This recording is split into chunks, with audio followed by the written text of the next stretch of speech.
ene ye da foforo obo ade nyankopon we de ache ye hini me eboso me ne de to so nson e we mfimpi mienu ne aduonu nan mu ye ma munyina ha makwaba e de ba ye prem to broadcast so aha ye CTV Ghana's #1 television station so SMT3 wa edika siebonu makwetene ne bi ene Franketuni dema NDC amanyoko no onwanyafo John Dramani Mahama ede ehyehyeye begu akwemu a wabo akire afa ne 24-hour economy no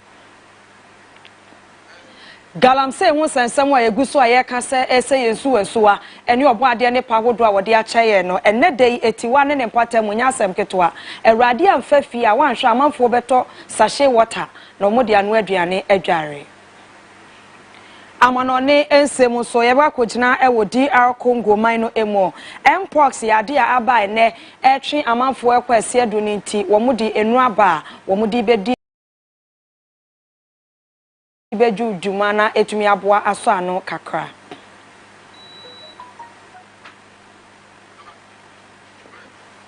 ensembi ka we hu edika na editie ni aboa ni nyina no seprem to bre kase ya yemede be so mo sabreye CTVGH Facebook ye live ho YouTube nso sa nti ya bo echi like na share na afofofo entumi nya bi edi ameje so eye mojo hema Akua Sonto Africa se no enchemu eni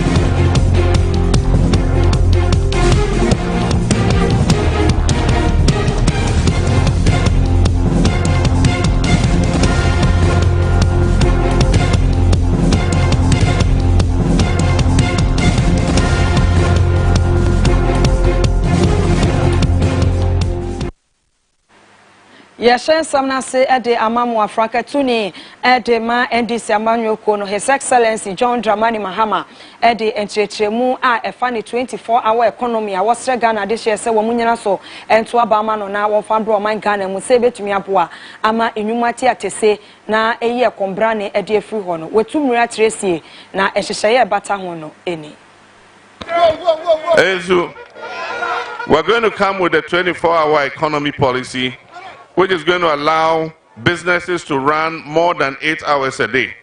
And as my brother told you, we'll have to amend some legislation. We'll have to amend the labor laws in order that it can allow people to work, for businesses to run longer hours and people to work additional shifts. We also have to amend some of the customs and tax laws so that we can give incentives to the businesses that would run the 24-hour economy. So there's a lot that we're going to do. If people are walking, we must be jogging. If people are jogging, we must be running. If people are running, we must be flying. Because Ghana is a nation in a hurry. Asofo ewo oman Ghana mu ha sei enkabomukuo ena de atodwa kire se asomdwe wo ho yete se kokromoti nti oman Ghana yesa ho bopo kwan bia so enye yie ne sai nti wo mu de odiman pai bo eba be hyehye so na wo mu de asomdwe nante a hyehye so betumi abo ento apa bo mpaye brane e de akire onyankopon na wetumi age ama Ghana esi babia ekron Eti ede dwumade no so eye odiman paibo ene asumdwe kasa wabra coordinator ema ekoi pastor Bekon ene ensemtwerefo ekasa ye ena wodi tu dwase butanti a womo apa dwumade ho ntoma ene se wodi de ama wo mai Ghana wabra ye beto abayi se beye na abana hyase ne tom ene wieye ebe ya asumdwe won amanyuma pa ana waka won tiri abom waka won tam abom sunsuma fam ne honama fam se obedi ama woman ene enipa etimu hallelujah enti eye asofo enye asofo nkoa but all Christian leaders, some call them elders, others call them fathers, hallelujah enti Christian leader bia owo ho kwan se odwane union na eye non-denominational union ye ni se ufiri ha enti brabe join dabi a non-denomination to be ha asofo ambubo wondi nyina edi Assemblies of God to say ya papa moyom Upper West regional coordinator or ye sofo kese pa da Assemblies of God sorry ano ebi te say the Greater Accra Regional Coordinator where Church of Christ so kase pa on that tema branch ano. Hallelujah. Pastor Bekun ekasa wie ye na wosan so editu just ekuo yi ebegyina se advocacy group a womo ebegyina mu ede ama nsoroma hodo a woman ekankro eda womo akoma so in the form of advocacy. Ye kasa nsembi wo ha na timamufuo pese oka na ontimi nka ti ye boa ye ho ano se ne be ya ye betimi aye the working force na yetimi agina akasa ma ye nsore ma no because ye konsore nenso yete woman mu. Hallelujah. Ye konsor nenso yetete brono so enti niema bi a ekoso wo man ne brono so no union wo ho se obeboa na yetimi akasa enso afa home. We are also here to look for welfare.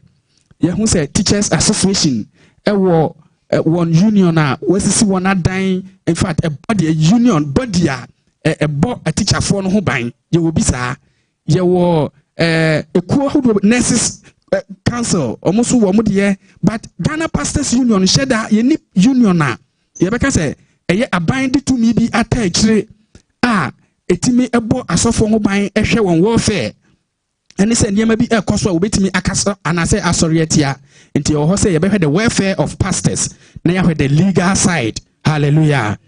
Ye hwe mra bi a ye hye wo oman ni mu a ebe sorry etia asafo anase asore no ye wo ho kwan say ye sorry ditia ne kokra mo prophet wins dakon enso edinsem sei etudwa ajepa se ekuyi etumi alanche sene be ya obi anso ebe hono na ade ba akopɛ na meka. What kind Psalm 133 verse 1 Bible said ye efe se adofo ebetena ewo baako yim enti union yi ya bota ye kese baako ne se ye nyina beka ye ho abom asofo mpapa mu ni hobiem enti timu ni hobiem we akase bi ye ni hobiem this time ebra so so oman no ehia ye nso ye nka bomu ene ye mpai bo sene ye be ya oman ne betumi afa ne ntoma pa efra Ghana man penyin na na Danko Akufo-Addo edi akotudwa ewo France abontere so ya wotere se democracy hub ye ku a won sori ye gina so bi adehye ba ko 53 wo mugusu egu cells no wotere se nyi obi na ku mantwi bo esi akọ na di ni tikwaje a kire ma firi se wo mo ne ye ene ne de no ama wo makwakọ wie sa na wotere kire mo se wonsu obia ho kwan se mo nye ye kire na mmom no emra wo Ghana ha no wo ye kire ana wutu ana mo bi ana wahwe na emra no atumi abo ho ban kama no de ne dia waka nyina ne se hwe atemu adwuma na wono so gina ho eso won be ye won adwuma se kwantem kro ntinya fei ene okofore wo mudwuma dia hodo a wo mudie no eho. There's no substance to it. Right. Are you concerned about protest movements? We've seen a lot of protests. Some activists were arrested, put in jail. The opposition is saying you're trying to stifle dissent. I'm not responsible for jailing people in Ghana. The courts in Ghana are independent institutions, and they have been all through this period of the Fourth Republic. People misconduct themselves and they're brought before court. It's for the court to deal with them. That's not a matter. It has nothing to do about politics. It has nothing to do with the executive. And their behavior is what lands them in problem with the police and with the courts. It's not the protests. How can the president, who himself, his political career was aided by leading protests, have problems with protests? I don't have problems with protests. And nothing is done in Ghana to prevent people from airing their views on anything. As a quick conclusion, you're confident that you will hand over the baton to your vice president? I believe that first of all, he's waging a good campaign. He has a message that is resonating, especially with the young people in Ghana. And secondly, he has a good record to defend. Despite the economic difficulties, the Ghanaian people know that in nearly 8 years in which we were in office, we're not wasted. We did a lot. Major reforms in education, in our health system, in our road infrastructure, in the development of the digital economy. They're key ingredients of the Ghanaian economy that have seen significant improvements and developments since we came back. So there's a record on which he's campaigning. At the same time, he's also brought some new ideas to the surface, which are ideas, especially of how the young people can also now get involved in developing themselves and the nation's economy. And that is what is giving me confidence that he's going to win. And certainly that is my hope. But I believe that he will win, and that you'll remember this discussion when you hear the news that comes out of Accra. President Nana Akufo-Addo, I want to thank you very much for granting France 24 one of your last interviews as president of near Wojina say Quantum Crow Aquapre and Rashebe Dread December 7 about to die anymore. Ewo Etiwa East Abato and Peswaso and Wepoe Mantemo. Eya Nana Eje Trema, what they are to jar. Sagalam say who send Semia Yegusu Ayeka, Ese Yesu and Sua, or Badia Nepahodo, or dear Dongye, Neswa man for booming fitted Duku or Mono. Or Tressa Neube Tiwa air time papa. Senyami and Fefia, a bribi bedru any etri. Yes, see the pure water, and one better dear Nwedian and woman who fisses you know as say cry. Jtreme ejina kontekro epretiwa is about to pesuo kunwano say omanfo emomoden to abamano no nkosi won manemu isanse na nsen galamsey agempotemu aboso na oda wona ne nso no gudwem isan adwuma a enim potem hontu no mebunu hunu ne say ye obetumi ayede adidi a ye say obesai obo ade anuoma a wode acheyen na wanyemu enya bibia wode ebehwe won ho no obusu amase say ensuo ho nsem kra won potem ho no aye bibia ho na wose anhwe yempo ada achibi no agiso omanfo edi pure water ena no anuane edwade esan de bisi nuoma wo kyerese se dibrei anase tibie kodru baabia etesa na ayehu pa ose nuoma bi te se adesuamu nsem apomuden mu nsem mabunu yi edie ni omwadwuma ombenya ye ene potem ho mpuntu nti ena wo prese omanfo beto aba edi amano yensu se potem se ene se de na de chama eni peni abu ayadi and premiers as I said, and Pina, a man some young Sunday, that they are by a time. Nipa come to realize, and I remember come to realize there's a better alternative. So I will be against it. I see a reaction, and one day they see any Sunday, and one as I said. Previously, Canena alternative being eti omunim so mu yo man you o man on papa kopi nene the parents said there's a far better alternative in the kind of leadership that they do. Naija mesani ensem treni kofi Michelle twetwen komo ema wode to manfo a wo tiwa ene ne potemu enim se wonyai se brebia no wo ye NDC ne NPP na abra wato aba ma wonum so a wonya bibi papa bia mfiri wonum nchen na wontwa wonum ani hwe ne nei sire be ya ne so ade hunu no wobetumi agye mu na ama potemu ho mpuntuo no agina abrane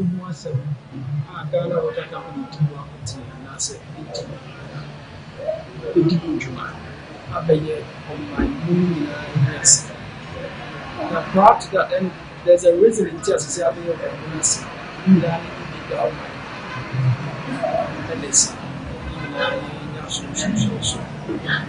prior to that, you're not coming and you're making sure they too should say the other thing.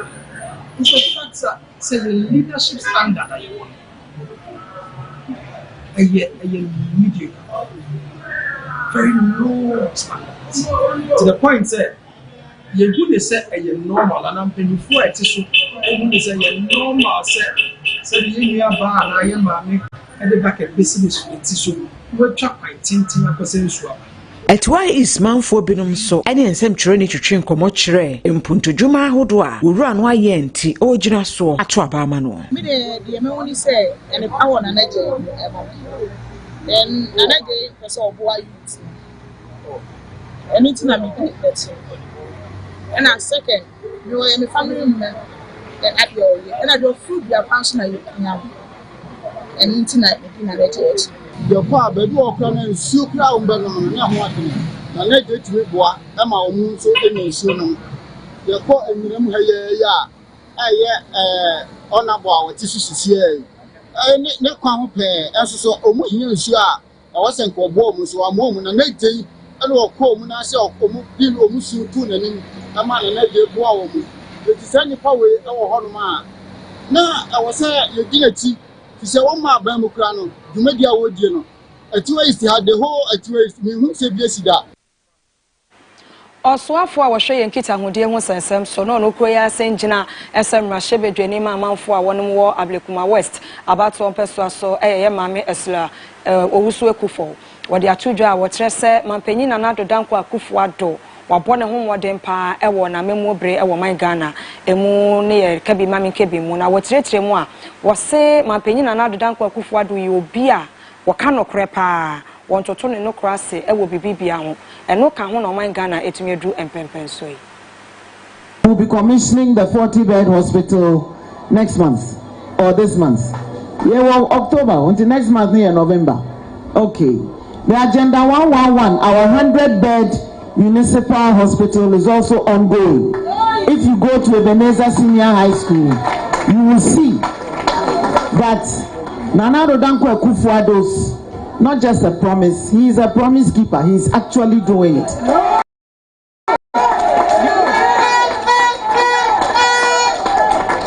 He is the only president or head of state we've had in this country who is building 111 hospitals at a go. Ebisida.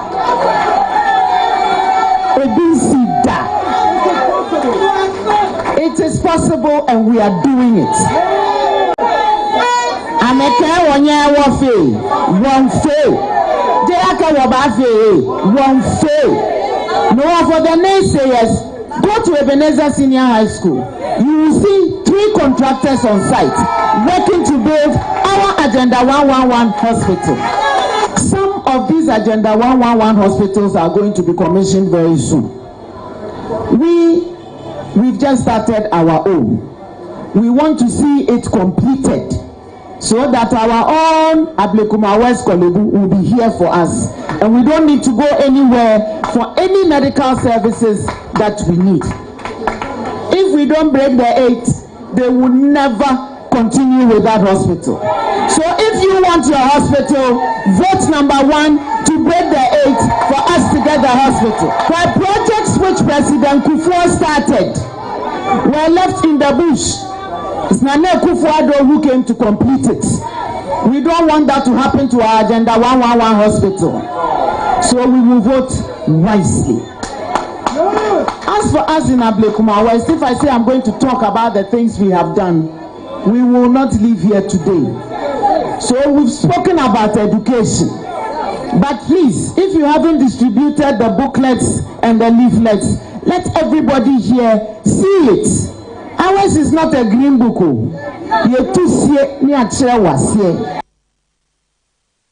Yet one samne so edi amamu yenim se oman Ghana mu hanum sei ya ye wono eyeche bebre no na akoso etieti akwan a aban epeso ofa so na aban nwum eku ahodo no wodane ani edema ankrankre Volta River Authority e VRA eno so eka ho bia yate ho nsem wa se oyenya na nteye se omo peso omo dane ani edema ankrankre na wodandan etina so bi ama edwumayefo ya wo mo eye adwuma wo ho no ani abre pa se krodom a enya asem ketwa e kasade etia we kura gina so ama wona ye yetre Divisional Secretary Edema Public Services Workers Union VRA enkrabata wo ho eye Ora Applause Ebenezer yetre na wo mo beye ne ho na montuo nyina ekun atia se ye ndane VRA ni efa nkoma nkrankra bia no ehun to aso eni petition awadi ko jampanifo no o kire se said aban pese wokan wonum nyina bomu eye adwuma no enye ye na obra segefia edi to just say wonum wonyina so ntia wakasa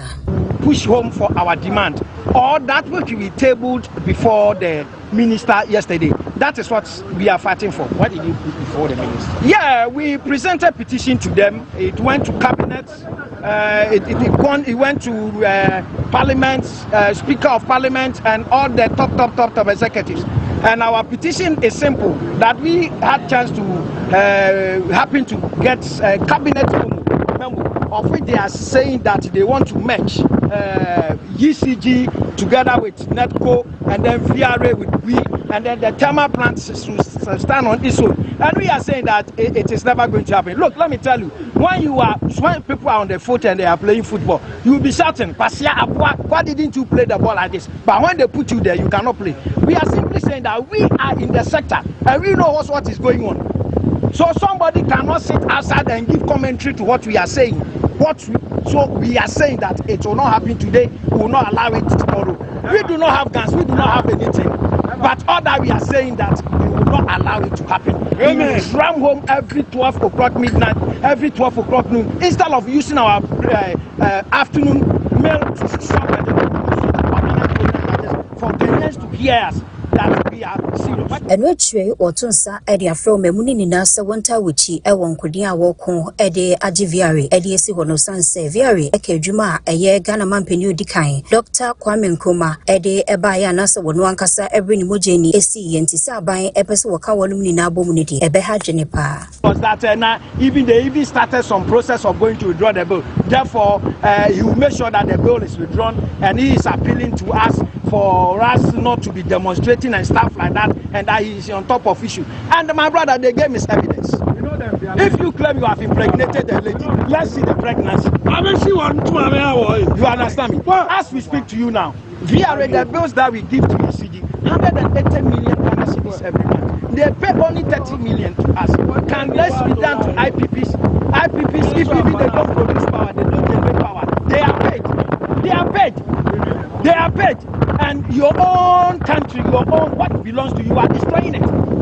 You understand me? That was why we are saying that we will not agree. We will not agree today.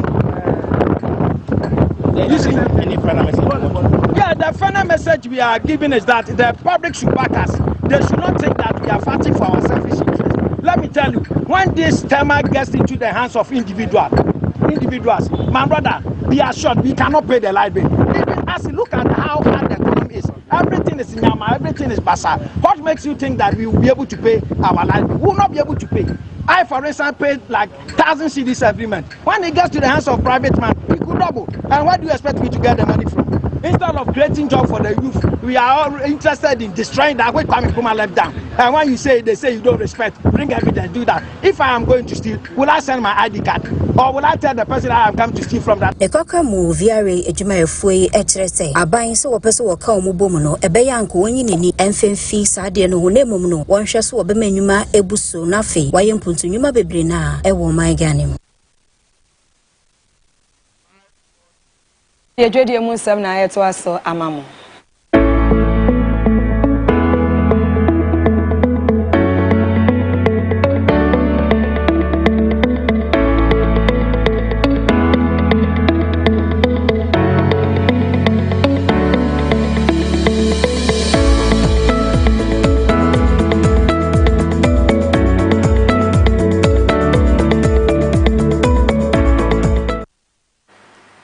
Oman Ghana say yeni anantuo ewo sikasem ejina pen esunti ena yede ho kobo IMF fo a wo ebo yebosia na sabre no mo de mo nsa ahye apam krata se sa $3 billion sika ye kokko eje yese yede bebo Oman Ghana empuntuo ene ehun kro ne ba no wo mo sambo akire na Oman Ghana say ye modembo ba bi etumi aduro empempenso no wo mo ahwa dane na yehu ye pomasibre. Progress on reforms has continued despite delays in a few areas. At the same time, it is clear that the policies and the reforms that have been implemented since the beginning of the program have continued to pay off. Economic growth in the first half of 2024 has been much higher than anticipated, and indeed we will revise our growth projections for this year, once again, I should say.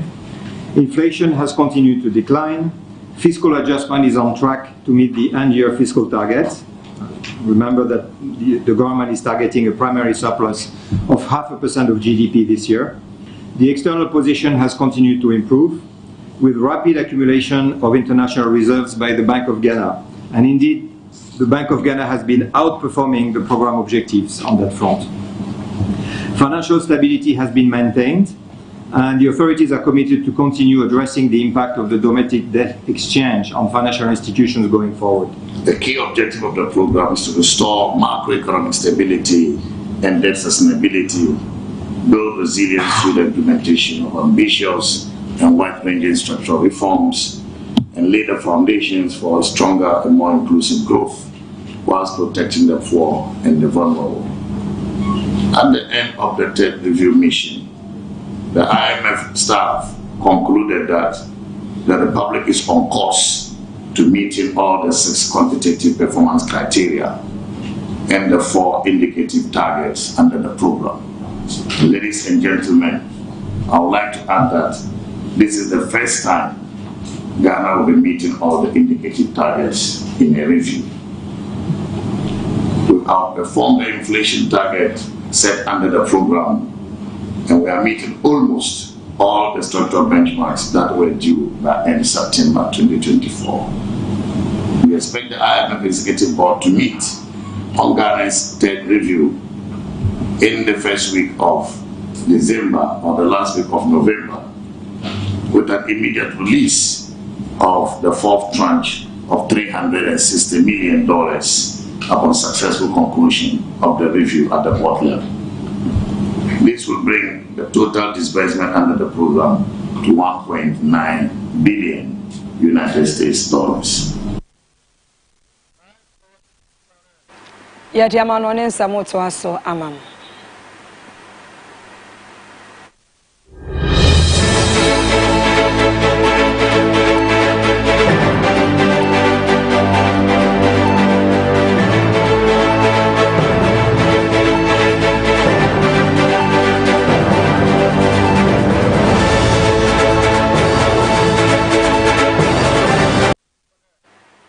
Yekojina wo DRC Congo emani mu a eno enya asem keto na DR Congo mine emu no yenyina yenim se mpox yade aba ate se a enya asem keto akra aman bebre no a eni abre titiro ebibre mu aman ahodo atwa ye ho ahia yare na kwakopie mu hono a ama ebinom ekọ ense do a enya asemwa na DR Congo mine emu no na wo muguso a watwen mu twen akade a wo mu ebetumi aboaboa no ede akwatia sa yade no nene na brewa yi puma kwemu a yetre se nyame ayadom ama enu ahodo ya omode bema amanfo no mudi bia wo mo se ebetumi aboa ma mpox yade a eyi neti ewo Congo mine mu no etumi aba form no yade a ababa bedru na ebre America say 265,000 doses of vaccines and I just say DRC and afa EU any US for ye ne de ama wo mo a omode beboa akon ede etia mpox yare no na mpox yare ye yare a ebe bibre man ha no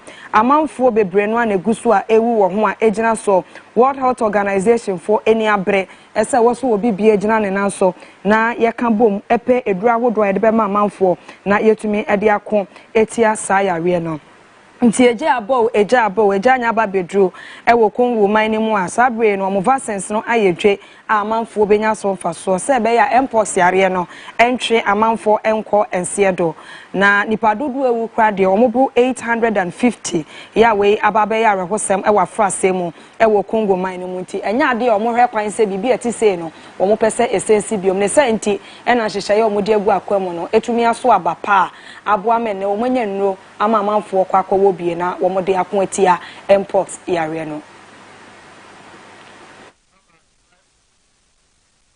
Anye yefunu akomode no ne ogya ene eme ye premto breakase ya meje brede be so mo ahwefui CTV Ghana's #1 television station so no aha no yedi ne nyina esie edi ameje so mo dohema Akua Sonto yesi ama mo nyina mo enetie